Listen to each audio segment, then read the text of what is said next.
Notre Soleil n'est pas éternel.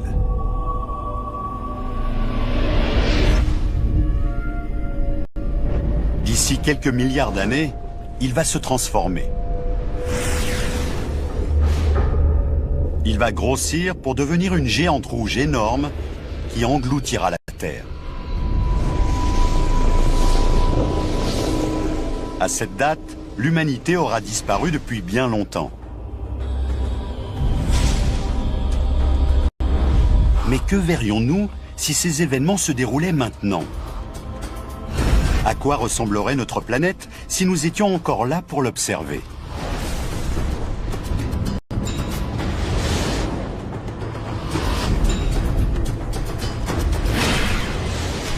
Elle ressemblerait à un monde qu'on a de la peine à imaginer. Voici ce qui arriverait à notre planète si le Soleil subissait cette transformation aujourd'hui et si nous essayions d'y survivre.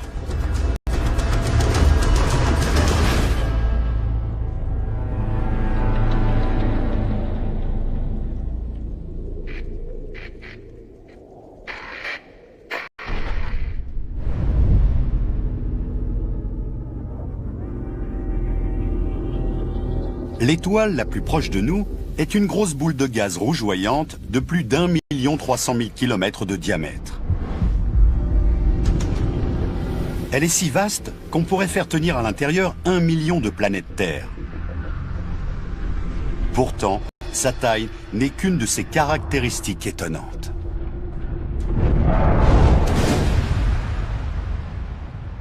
À l'intérieur de son cœur, des atomes d'hydrogène se percutent continuellement. Chaque seconde, ces collisions produisent plus d'énergie que 2 milliards de centrales nucléaires en une année. La lumière et la chaleur ainsi générées réchauffent notre planète après lui avoir donné la vie. Mais le carburant du Soleil n'est pas inépuisable. À terme, l'hydrogène va finir par manquer.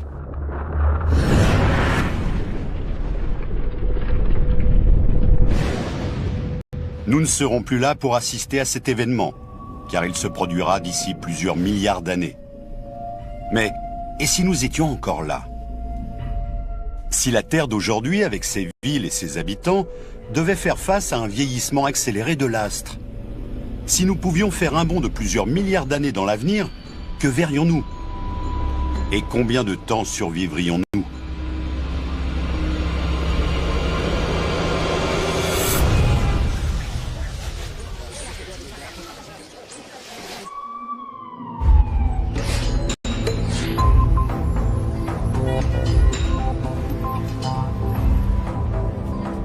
Imaginons que cette expérience commence maintenant.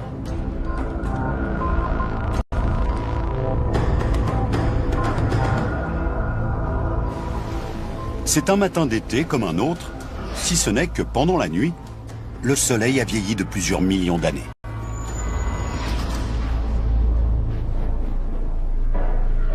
Il y a plus de lumière et il fait plus chaud.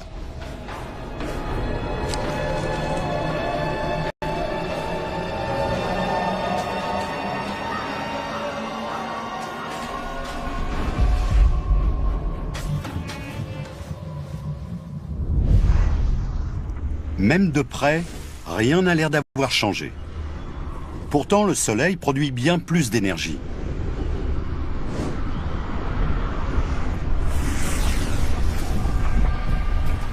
Tandis qu'il consomme son hydrogène, le cœur du Soleil se réduit.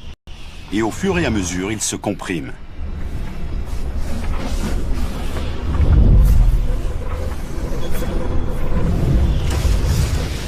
Comme des balles de caoutchouc qui rebondiraient à l'intérieur d'une boîte qui deviendrait de plus en plus petite, les atomes sont de plus en plus nombreux à se percuter.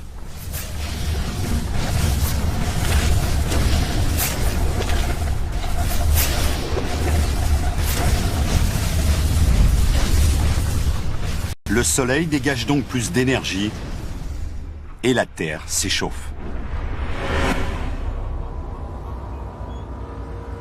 À Manhattan, il fait plus de 55 degrés.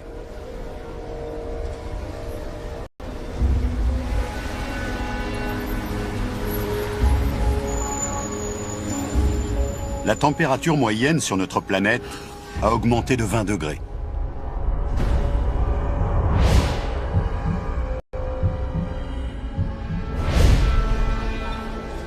Dans les villes d'Australie et d'Asie, il fait plus de 60 degrés. De l'Égypte à l'Angleterre, aucun endroit n'est épargné.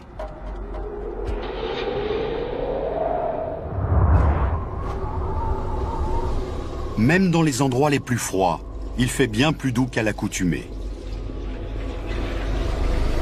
Ainsi, au Groenland et en Antarctique, la neige et la glace commencent à fondre.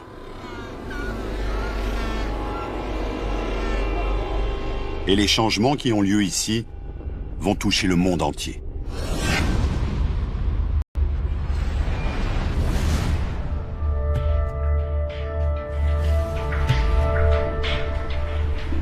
Tout ceci s'étalera sur des années. Mais des températures aussi élevées finiront par faire fondre toute la glace des pôles.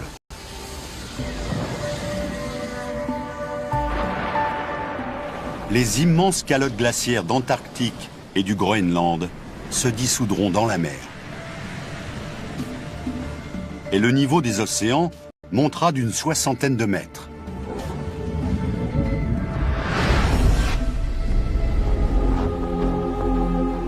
Le monde entier sera dévasté. Manhattan et les villes côtières du globe seront inondées.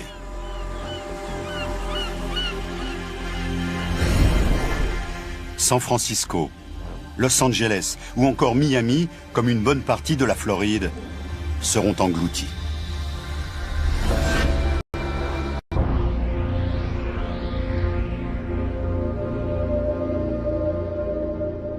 Au fil de sa vie,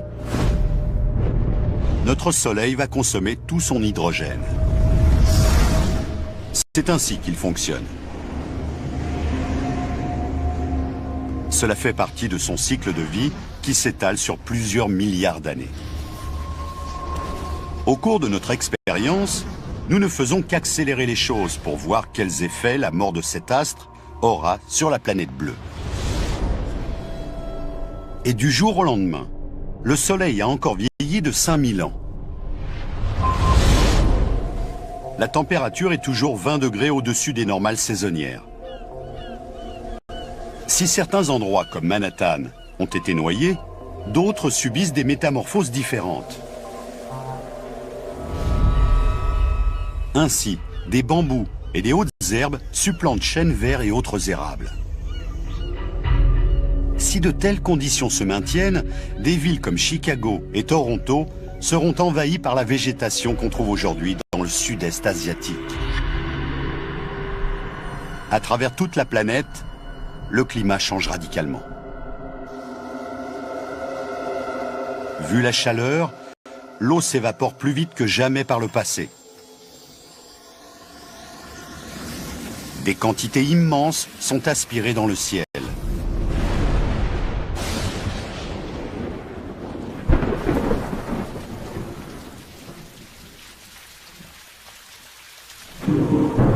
Et des tempêtes tropicales balaient la planète.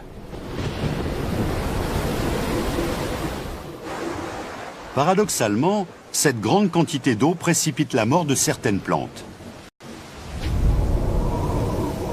Une partie de l'explication à ce phénomène se trouve dans les montagnes. Les trompes d'eau provoquent une érosion massive. Des roches jadis cachées étant mises à nu, des minéraux se combinent avec le dioxyde de carbone qui, au fil de plusieurs milliers d'années, est arraché à l'atmosphère. Or, les plantes en ont besoin pour respirer. Certaines d'entre elles, comme les bambous, l'absorbent de manière très efficace.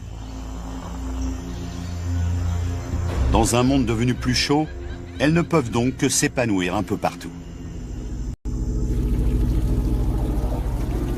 Mais d'autres, celles qui poussent généralement dans l'hémisphère nord, s'adaptent plus difficilement. Les arbres à feuilles persistantes sont mis à mal par les bouleversements climatiques.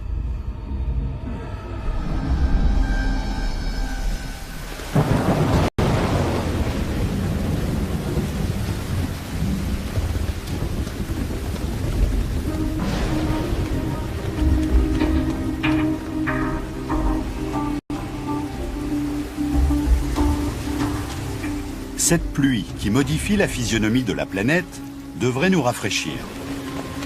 Nous faisons partie des animaux les mieux adaptés pour réguler leur température.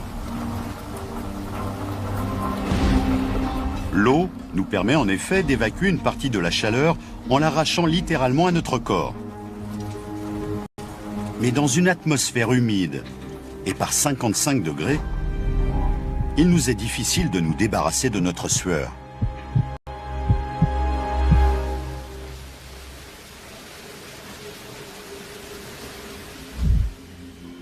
Dans de telles conditions, notre organisme perd jusqu'à 4 litres d'eau par heure.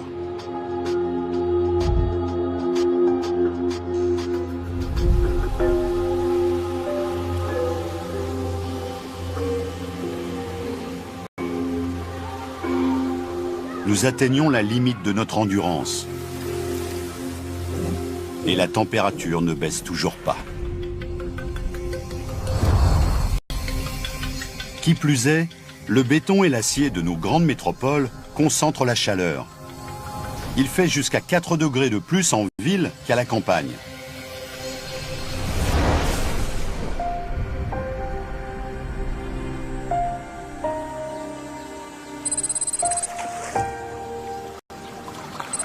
Pour survivre dans ce monde devenu hostile, un immense exode en direction des zones rurales s'organise.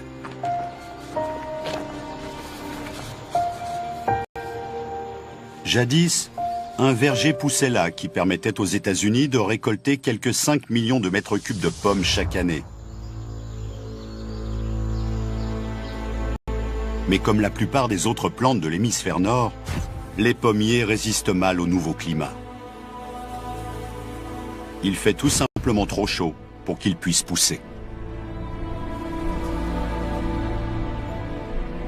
De toute façon, nous aurions du mal à ramasser les fruits. Travailler par une chaleur pareille fait rapidement monter notre température corporelle à des niveaux dangereux.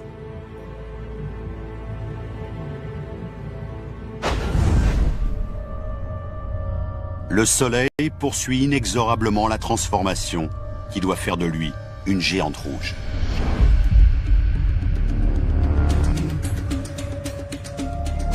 Mais avant d'en arriver là, la température sur Terre va encore grimper au point que nous allons être obligés de quitter la surface de notre planète.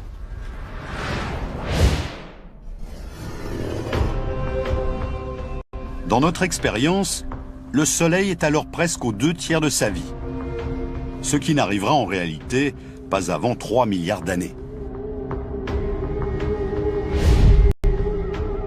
Mais impitoyablement, nous continuons de le faire vieillir en accéléré.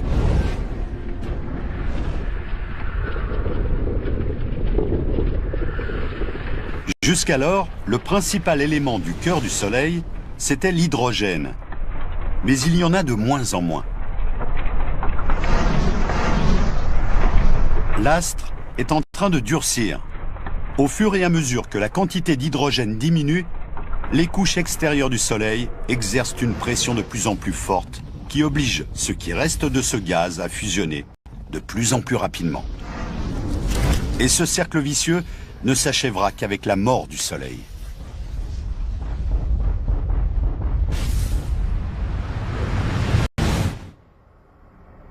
Si la Terre sur laquelle nous vivons aujourd'hui tournait autour de cette étoile vieillissante, l'augmentation de luminosité serait moins visible que la différence entre une ampoule de 60 watts et une de 100. Mais ça n'est pas tant la luminosité que la chaleur qui pose problème. Les saisons sont désormais de l'histoire ancienne. À travers le monde, la température dépasse les 100 degrés, c'est-à-dire celle de l'ébullition de l'eau. L'homme ne peut plus survivre dans une telle fournaise.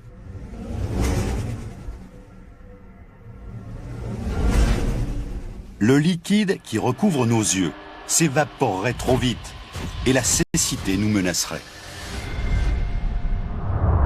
Nos poumons sont remplis d'alvéoles, des membranes fragiles qui absorbent l'oxygène. Et elles ne supporteraient pas cet air à 100 degrés pendant très longtemps. En résumé, la chaleur nous étoufferait. Et nous ne sommes pas les seuls à souffrir. La magnétosphère, un champ invisible qui entoure notre planète, nous protège du rayonnement solaire. Mais devenu plus chaud, le Soleil dégage plus d'énergie que jamais. Et à l'instar d'un bouclier qui encaisse trop de chocs, la magnétosphère commence à céder. Le rayonnement atteint donc de plus en plus la surface de la planète, jadis bleue. Et la peau, qui n'est pas protégée, est rapidement détruite. Le seul endroit où l'humanité peut encore survivre, c'est sous terre.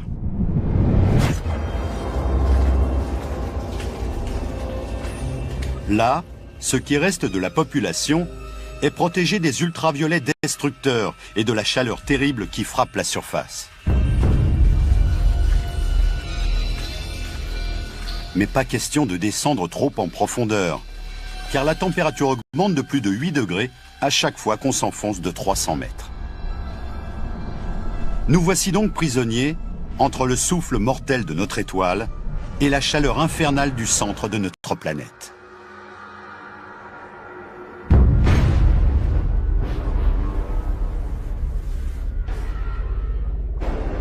Pour explorer la surface, il faut se protéger. La solution ? Des scaphandres spatiaux modifiés. Conçus pour résister à la chaleur du Soleil, ils sont équipés d'un système de refroidissement et d'approvisionnement en oxygène.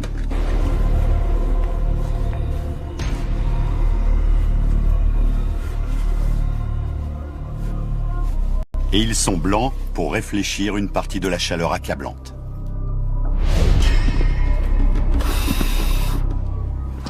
Mais sur cette planète étrange, quiconque ainsi équipé devra supporter les quelques 45 kilos que pèse ce scaphandre.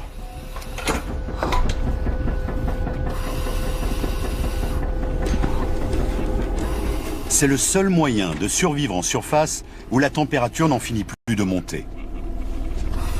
Et le nouveau monde est radicalement différent de celui que l'humanité a connu.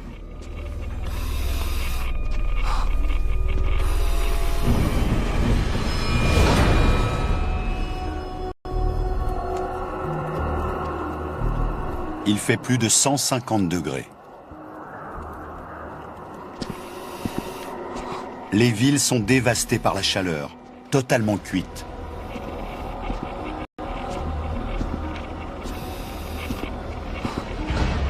L'eau s'évapore bien plus vite que dans les conditions actuelles.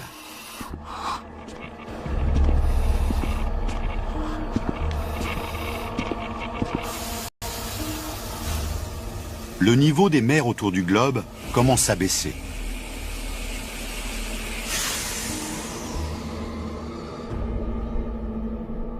Le soleil fait bouillir l'eau qui s'échappe de la terre. La surface de la planète est brûlante comme un poêle. Manhattan n'est plus une île, mais une ville juchée sur une colline stérile.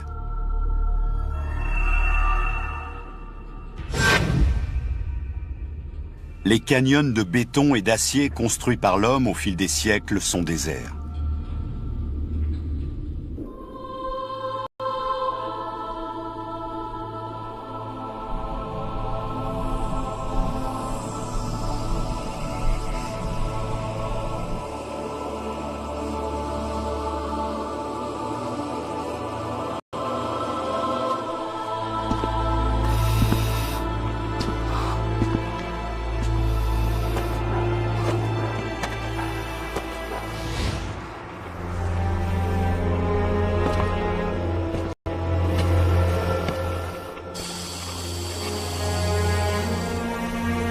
Même dans les égouts, où elle est pourtant à l'abri du soleil, l'eau commence à s'évaporer.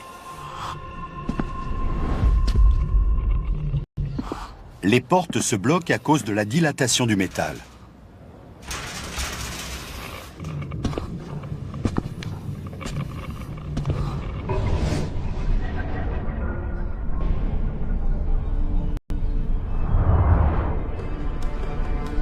Si elle s'évapore à l'air libre, l'eau en bouteille résiste encore, préservée par un phénomène physique simple. Sous l'effet de la chaleur, la pression à l'intérieur de la bouteille augmente. C'est cette pression qui fait s'élever la température d'ébullition. Même à 150 degrés, cette eau ne bout pas. Du moins, pas encore.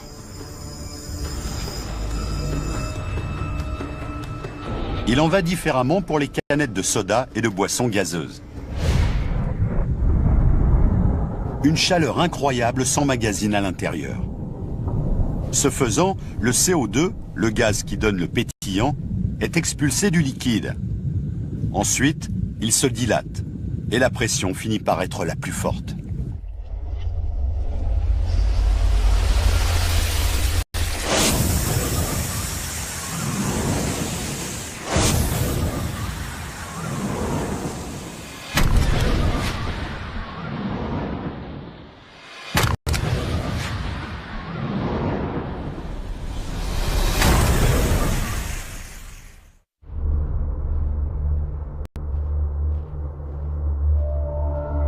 La température continuant de s'accroître, les métamorphoses sont de plus en plus impressionnantes.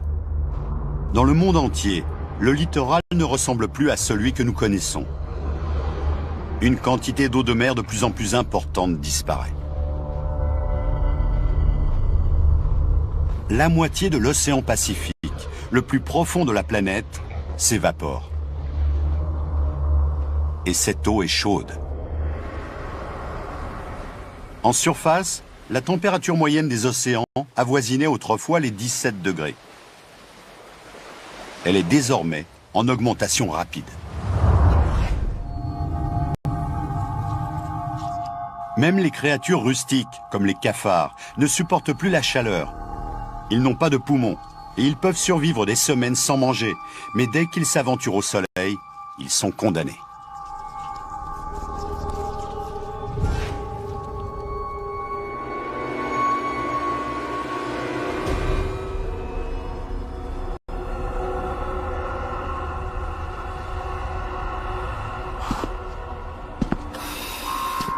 D'immenses quantités d'eau s'évaporant dans le ciel, le climat terrestre poursuit sa métamorphose.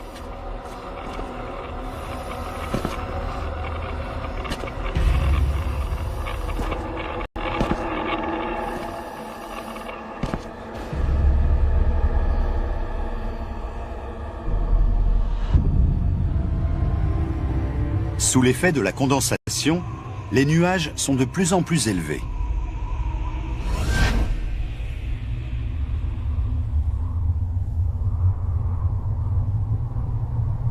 Tandis que le Soleil chauffe toujours plus intensément la planète, les tempêtes se font de plus en plus gigantesques.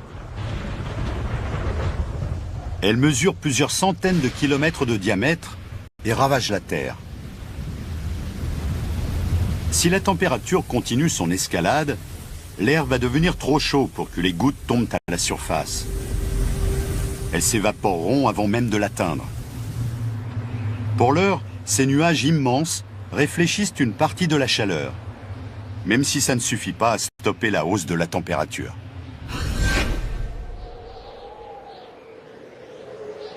Des déserts apparaissent un peu partout. Même les bambous et les hautes herbes qui formaient une végétation luxuriante il y a encore peu de temps sont détruits. Les plantes ne résistent plus à la fournaise.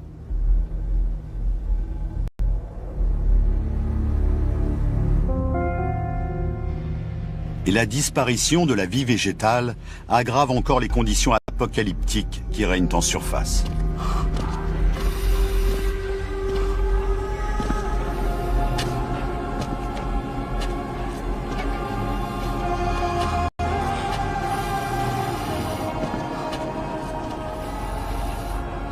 En mourant, plantes et animaux émettent du dioxyde de carbone et de la vapeur d'eau.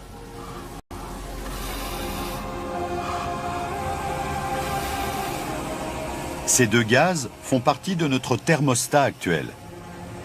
Ils emprisonnent la chaleur près de la Terre et la maintiennent suffisamment chaude pour que la vie puisse s'y épanouir.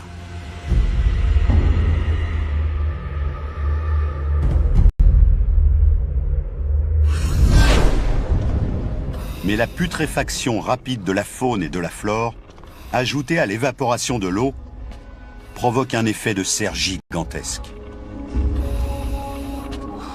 Trop de dioxyde de carbone et d'eau étant dégagés simultanément, notre thermostat planétaire s'emballe.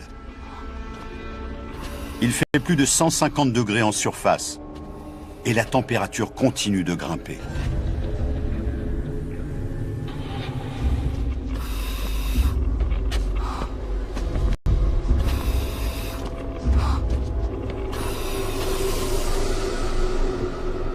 Malgré tout, certaines formes de vie résistent encore. Les cyanobactéries sont parmi les dernières à survivre.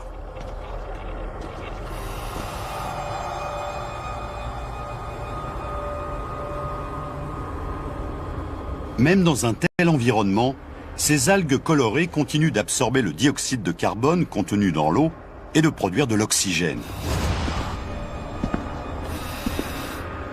Le rideau qu'elles forment petit à petit sur l'océan bloque les rayons du soleil. Et plus de lumière signifie plus de vie.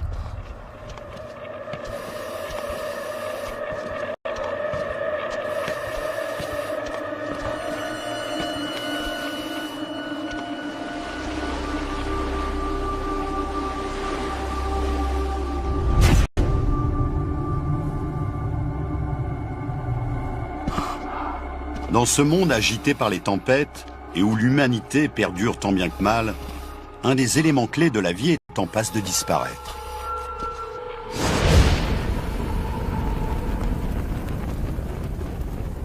Avec la mort des plantes, il y a de moins en moins d'oxygène.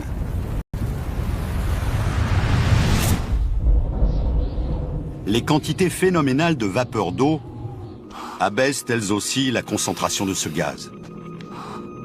Normalement, l'air ambiant contient 20% d'oxygène. Désormais, il y en a moins de 10.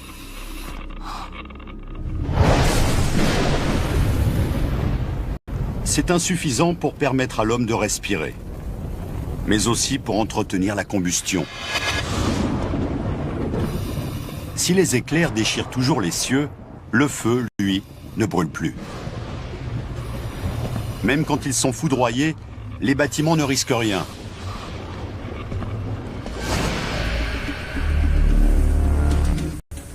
Mais le pire est à venir. La planète va bientôt changer encore plus.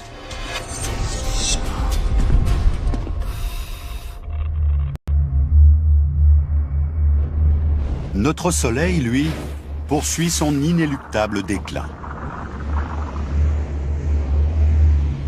Le voici tel qu'il sera dans 4 milliards d'années.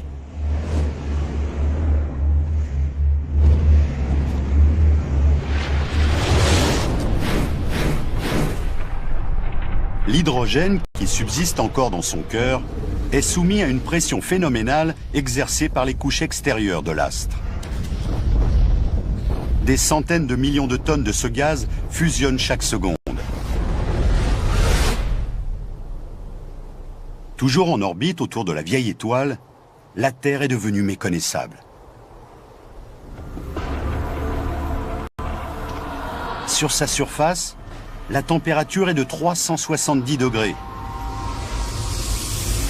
Et elle n'a pas fini de monter.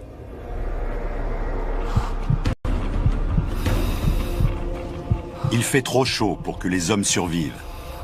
Même la tenue la plus sophistiquée ne suffit plus à nous protéger d'une telle fournaise. Et nous ne pouvons plus survivre sous terre non plus. Par une telle température, la vie humaine n'est plus possible nulle part.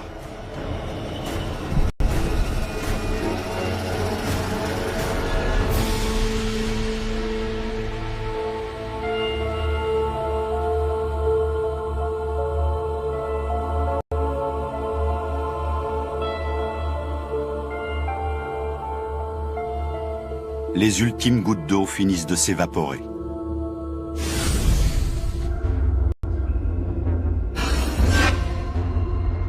Les mers se transforment en immenses déserts salés et stériles.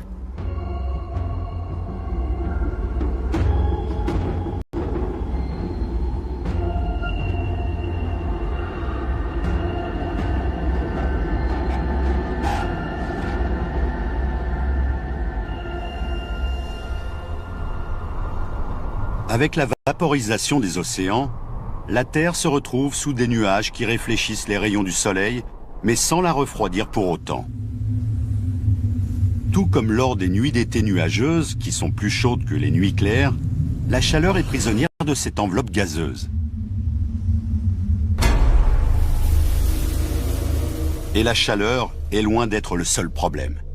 La pression atmosphérique est désormais 270 fois supérieure à celle que nous connaissons aujourd'hui. Si nous avions survécu, nous aurions l'impression que chaque centimètre carré de notre corps est écrasé par plusieurs tonnes. Finalement, même les conteneurs pressurisés sont détruits, broyés par l'atmosphère.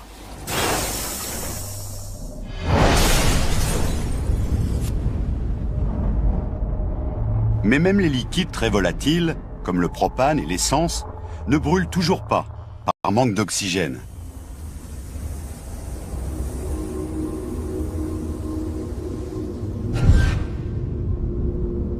En revanche, la chaleur est largement suffisante pour faire fondre tout ce que l'humanité a laissé derrière elle. Polyester et matières plastiques se transforment en un magma informe. Cette température signe également l'arrêt de mort de toutes les constructions en béton. Ce matériau contient de l'eau depuis qu'il a été mélangé et coulé, mais par plus de 370 degrés.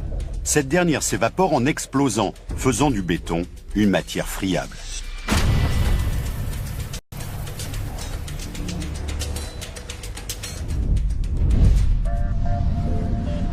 À l'intérieur, les barres métalliques se dilatent sous l'effet de la chaleur. Ajouté à l'évaporation de l'humidité du béton, ce phénomène a des conséquences spectaculaires.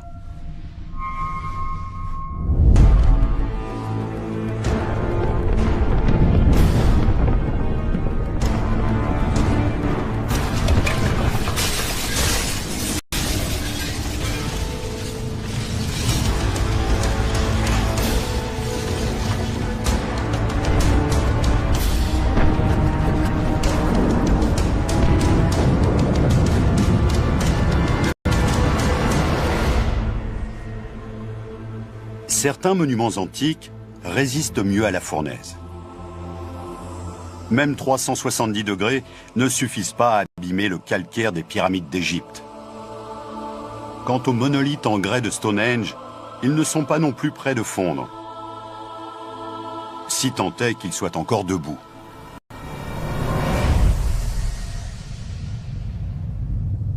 Cette température infernale n'est pas stable, et 370 est loin d'être le chiffre maximal qu'elle atteint. L'effet de serre empirant, elle culmine à 1300 degrés. Et cet ultime bond du thermomètre marque le commencement de la fin.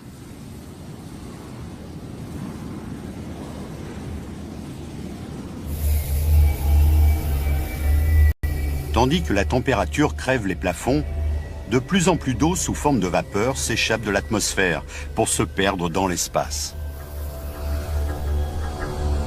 Le liquide qui constitue les nuages est bombardé par les rayons ultraviolets émis par le Soleil. Ces derniers séparent l'hydrogène constituant les molécules d'eau et ce gaz se dissémine dans l'espace. L'oxygène, lui, reste où il est. À ce moment-là, le monde est façonné une nouvelle fois. L'écorce terrestre se compose d'environ 5% de fer. Avec le retour de l'oxygène, ce fer commence à rouiller et la planète à rougir.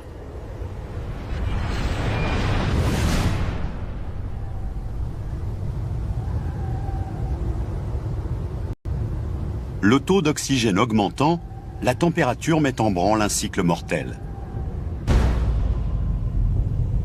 Il y a désormais suffisamment d'oxygène pour rendre la combustion possible.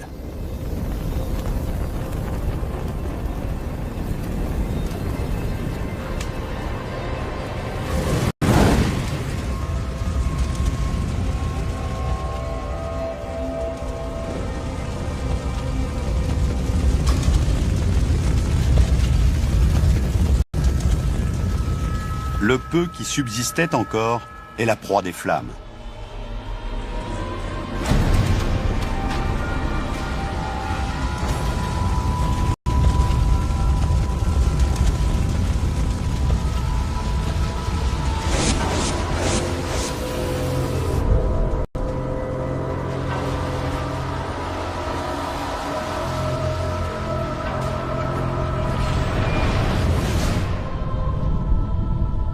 Incendie ou pas, le calcaire des pyramides s'effrite.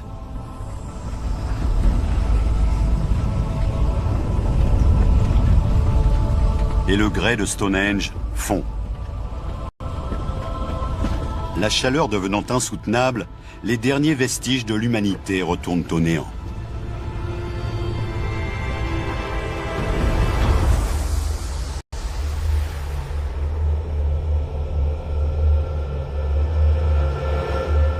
La Terre n'est plus qu'un monde desséché et rouillé, éclairé par un soleil seulement 40% plus lumineux qu'aujourd'hui.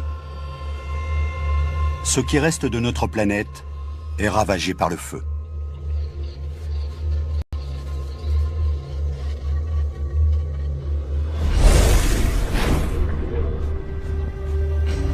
L'astre qui a apporté la vie à la Terre la lui a reprise.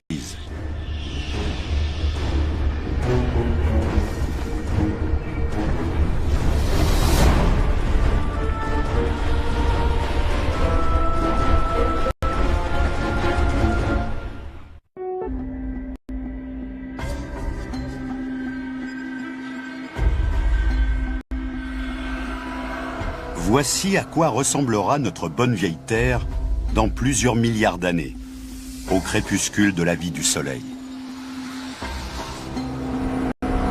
Au fur et à mesure de cette expérience, notre planète s'est lentement métamorphosée.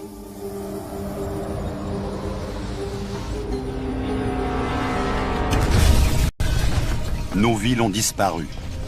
Le monde que nous avons fabriqué a été oblitéré par la chaleur torride. Toute vie est devenue impossible.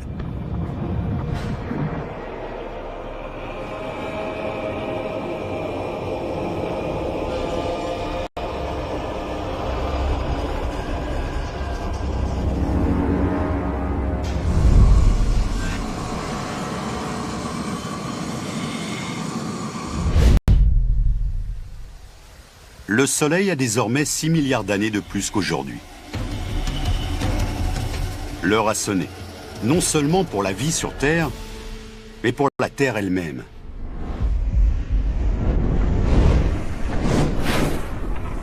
À l'intérieur de l'astre, les dernières molécules d'hydrogène ont été consommées et il ne subsiste plus qu'un cœur d'hélium. Il faut énormément de pression et de chaleur pour fusionner ce gaz. Mais la force inimaginable exercée par les couches extérieures du Soleil est désormais suffisante pour y parvenir.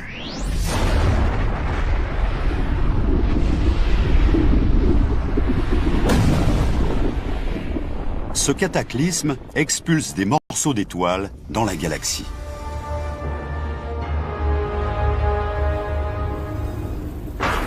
Et notre planète est lissée par cette vague de chaleur. Son expansion incessante a rapproché le Soleil à quelques millions de kilomètres seulement de la Terre.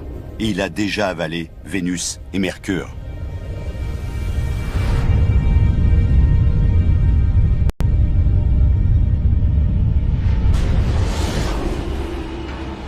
Quand il se lève, l'astre remplit désormais tout l'horizon de ce qui reste de notre planète.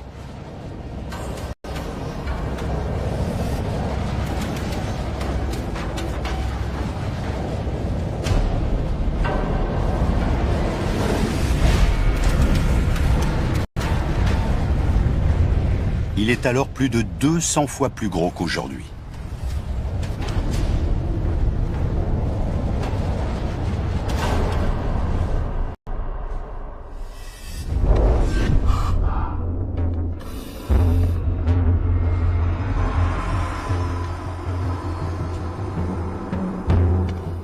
L'homme pourra être le témoin de cet événement extraordinaire seulement s'il a trouvé d'ici là un moyen de quitter le monde qu'il a vu naître pour l'observer à bonne distance, peut-être depuis Europe, une des lunes de Jupiter. Cette dernière s'est toujours située en dehors de la zone habitable de notre système solaire et était trop froide pour accueillir la vie humaine. Mais depuis que le Soleil s'est transformé en géante rouge, tout a changé. La température a atteint un niveau vivable, même dans les recoins les plus éloignés du système solaire. La Terre, elle, n'est plus que l'ombre d'elle-même. Rien n'indique qu'elle a jamais accueilli la vie.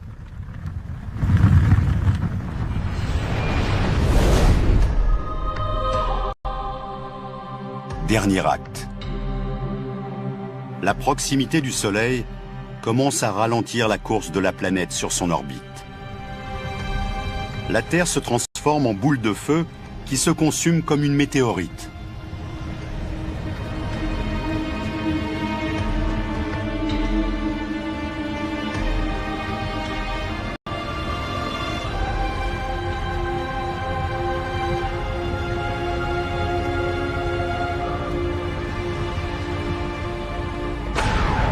Et dans une explosion d'une chaleur inimaginable, elle est finalement engloutie par le Soleil.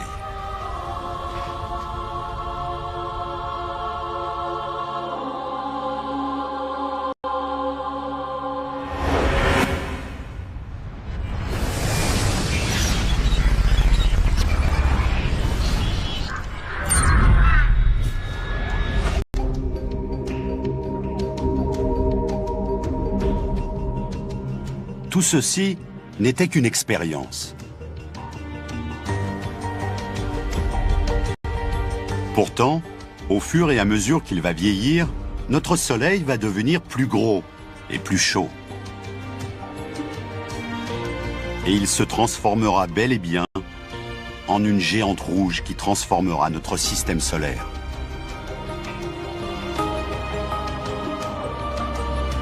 Mais rien de tout ça n'arrivera avant plusieurs milliards d'années.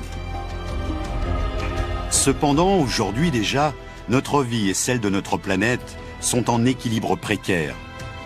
La Terre est juste assez chaude et juste assez lumineuse pour que la vie s'y épanouisse. Et nous vivons comme depuis la nuit des temps, à la merci du Soleil.